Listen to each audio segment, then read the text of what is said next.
दोस्तों, इस कहानी को सुनाने के बाद अगर किसी की आंखों में आंसू ना आए तो वह इंसान शायद पत्थर दिल ही होगा। मैडम रोशनी के क्लास में बहुत बच्चे थे, लेकिन उसमें एक लड़का ऐसा था जिससे मैडम रोशनी बहुत नफरत किया करती थी। उसे हर वक्त नीचा दिखाने की कोशिश करती रहती, लेकिन जब प्रिंसिपल ने उस लड़के की सच्चाई बताई तो उसकी आंखों से आंसू रुकने का नाम नहीं ले रहा था। उसके बाद मैडम रोशनी ने उस लड़के को अपने गले से लगा लिया और उसे बहुत प्यार करने लगी। और कई सालों के बाद उस लड़के ने मैडम रोशनी के लिए जो किया वो शायद मैडम का सगा लड़का भी होता तो नहीं करता। बहुत ही सुंदर कहानी है, पूरा जरूर सुनिएगा। नमस्कार दोस्तों, मैं बीसी। आज की कहानी सुनाने से पहले अगर आप हमारे चैनल को सब्सक्राइब नहीं किया है तो प्लीज हमारे चैनल को सब्सक्राइब जरूर कर लीजिए ताकि हमारा हौसला बढ़ता रहे। चलिए शुरू से शुरू करते हैं आज की यह कहानी। दोस्तों, एक प्राथमिक स्कूल में रोशनी नाम की एक टीचर होती है। वह कक्षा 5 की क्लास टीचर थी। उसकी एक आदत थी कि वह कक्षा में आते ही हमेशा लव यू ऑल बोला करती, मगर वह जानती थी कि वह सच नहीं बोल रही है। वह क्लास के सभी बच्चों से एक जैसा प्यार नहीं कर सकती थी।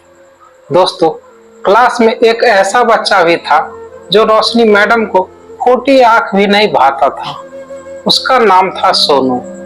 सोनू हमेशा स्कूल में मैला कुचला होकर आया करता था। उसके बाल खराब होते, जूते की डोरी खुले, शर्ट में मिट्टी के निशान और पढ़ाई के दौरान भी उसका ध्यान कहीं और ही होता था।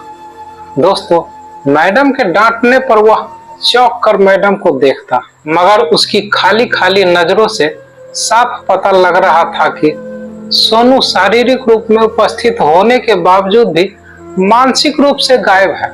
धीरे धीरे रोशनी मैडम को सोनू से नफरत सी होने लगी।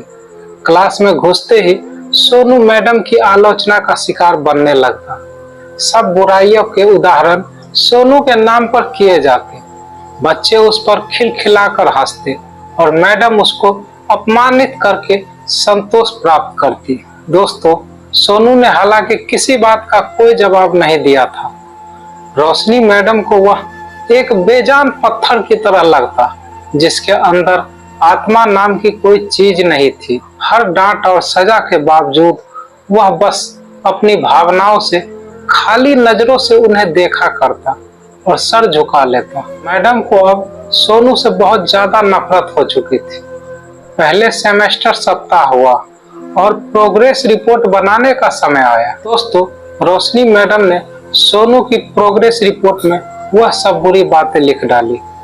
प्रोग्रेस रिपोर्ट माता पिता को दिखाने से पहले हेडमास्टर के पास जाया करती थी।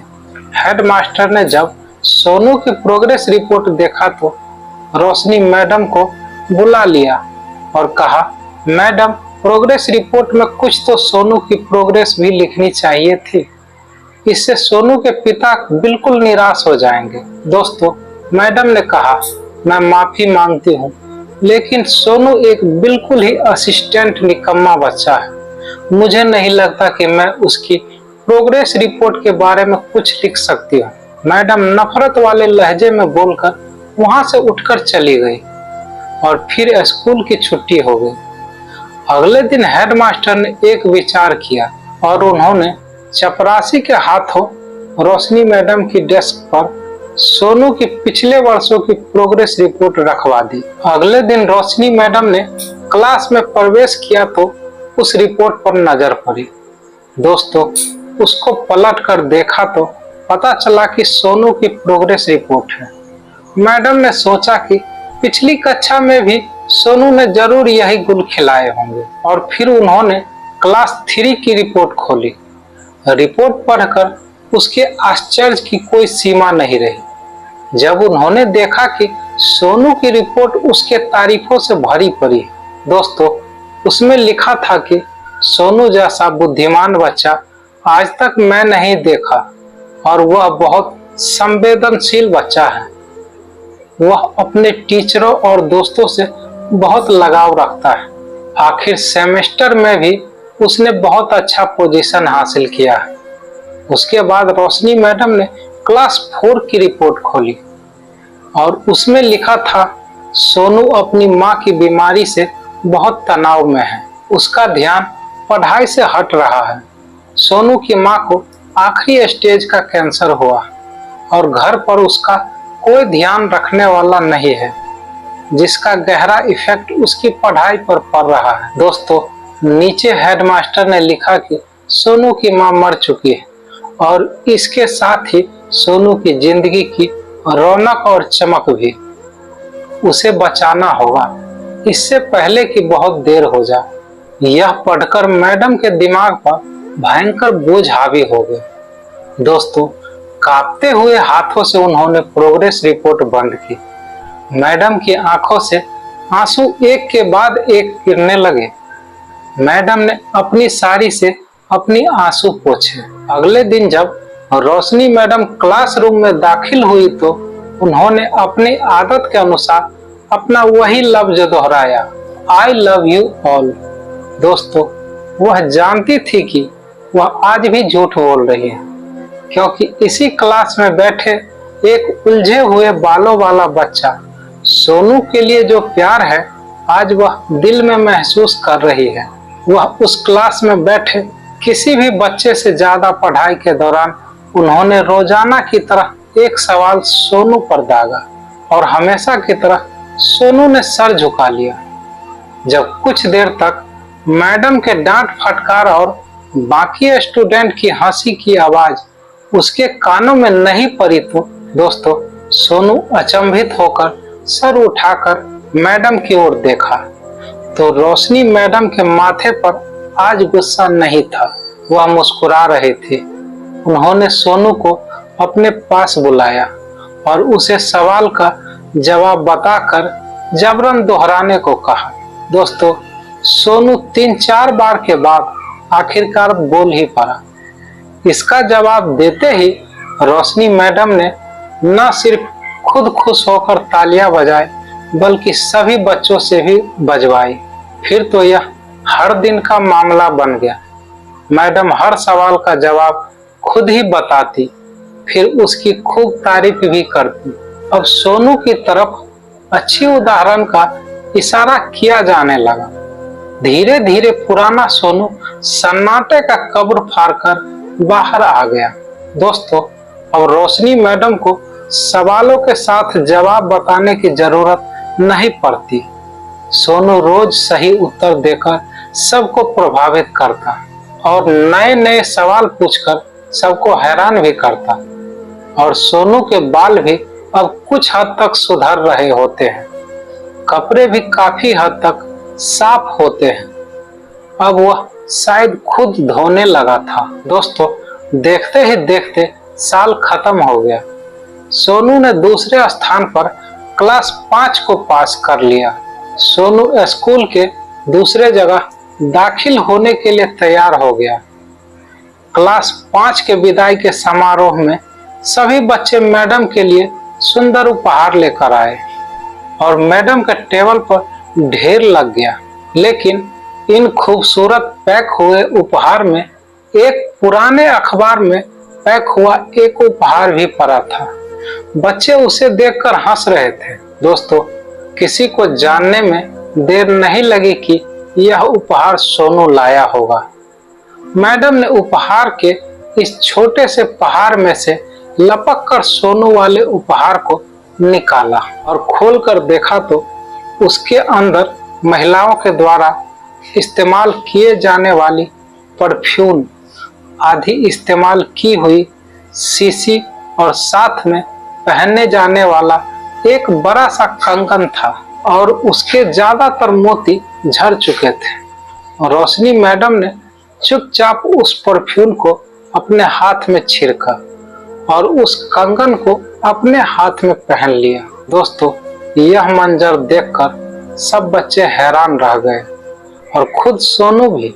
अब सोनू से रहा नहीं गया और वह रोशनी मैडम के पास आकर खड़ा हो गया। कुछ देर बाद उसने अटक अटक कर रोशनी मैडम से बोला, आपसे मेरी माँ जैसी खुशबू आ रही है। इतना सुनकर रोशनी मैडम की आंखों में आंसू आ गया और मैडम ने जल्दी से सोनू को अपने गले से लगा लिया। सोनू ने दूसरी जगह स्कूल में दाखिल ले लिया था। दोस्तों, समय बीतने लगा। दिन सप्ताह में, सप्ताह महीने में और महीने साल में बदल गए। मगर हर साल के आखिरी में रोशनी मैडम को सोनू की तरफ से एक पत्र नियमित रूप से प्राप्त होता, जिसमें यह लिखा होता है कि इस साल मैं कई नए टीचर से मिला, मगर मैडम आप जैसा कोई नहीं था। फिर सोनू की पढ़ाई खत्म हो गई और चिट्ठियों का सिलसिला भी खत्म हो गया। कई साल आए और गुजर गए। रोशनी मैडम अब रिटायर हो गई थी। दोस्तों, एक दिन मैडम के घर में मेल में सोनू का एक खत मिला, जिसमें लिखा था, इस महीने के अंत में मेरी शादी है और आपके बिना शादी की बात मैं नहीं सोच सकता। कुछ सालों में अपने जीवन में बहुत सारे लोगों से मिल चुका, पर आप जैसा कोई नहीं है। अब आपका सोनू बहुत बड़ा डॉक्टर बन गया, वो भी लंदन में। आपका डॉक्टर सोनू। इस खत के साथ प्लेन में आने जाने का टिकट भी उसमें लगा हुआ था। दोस्तों, रोशनी मैडम खुद को हरगिज नहीं रोक सकी।